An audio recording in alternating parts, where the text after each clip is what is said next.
Hello guys welcome back to our channel. Final destination franchise నుంచి వచ్చిన latest movie final destination blood lines movie ఎలా ఉందో ఈ వీడియోలో డిస్కస్ చేద్దాం. సో డైరెక్ట్గా రివ్యూ చెప్పేవయ్యా అంటే నాకైతే మూవీ చాలా బాగా నచ్చింది. ఆల్మోస్ట్ డికేడ్ తర్వాత వచ్చినా కూడా ఈ మూవీస్లో ఉన్న సోల్ని ఏమాత్రం డిస్టర్బ్ చేయకుండా చాలా కొత్తగా ఈ మూవీ తీశారు. అండ్ ఈ movie title final destination blood lines అన్నదానికి కూడా మంచి జస్టిఫికేషన్ ఇచ్చారు.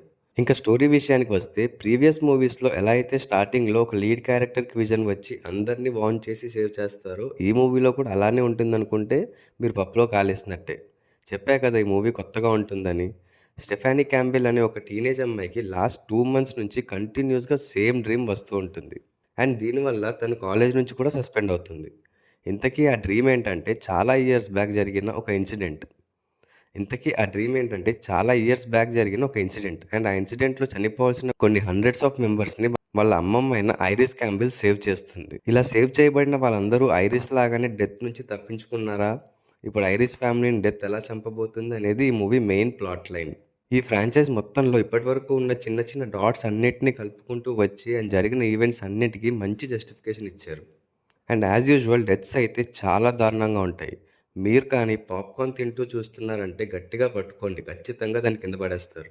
అంత స్కేరీ అండ్ గోరీగా ఉంటాయి. అండ్ ట్రైలర్లో కొన్ని మిస్లీడ్స్ కూడా చేశారు. సో దానివల్ల మీకు ఇంకా థ్రిల్ పెరుగుతుంది. మీరు ఒక సీన్లో ఇది జరుగుతుంది అనుకుంటారు కానీ అది జరగదు. అండ్ క్లైమాక్స్ కూడా చాలా బాగా ఉంటుంది. ఓకే, ఇందులో కూడా ఇలానే అయ్యిందా అనుకుంటారు కానీ అది అలా అవ్వదు. అండ్ ఈ ఫ్రాంచైజ్లో one of the main character అయిన విలియం బ్లడ్వర్త్ బ్యాక్ స్టోరీ కూడా చూపించారు. ప్రీవియస్ మూవీస్‌లో వాళ్ళు చెప్పకుండానే అందరిని పేర్లు పెట్టి పిలుస్తాడు కదా! అసలు వాళ్ళ నేమ్స్ ఎలా తెలుసు అనే దానికి కూడా రీజన్ ఇచ్చారు ఈ మూవీలో. వీఎఫ్ఎక్స్ కూడా పర్లేదు, బానే ఉంది. మెయిన్‌లీ మనం స్టోరీలో ఇన్వాల్వ్ అయిపోతాం కాబట్టి మిగతా ఏవి కూడా అంత పట్టించుకోం. ఫైనల్లీ ఈ మూవీకి నేనిచ్చే రేటింగ్ 3.75/5. మీరు ఒకవేళ ఈ మూవీ చూసుంటే మీకెలా అనిపించిందో కామెంట్ చేయండి.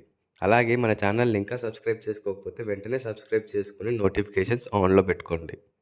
Also follow us on Facebook and Instagram. Thanks for watching. See you in the next video. Adios.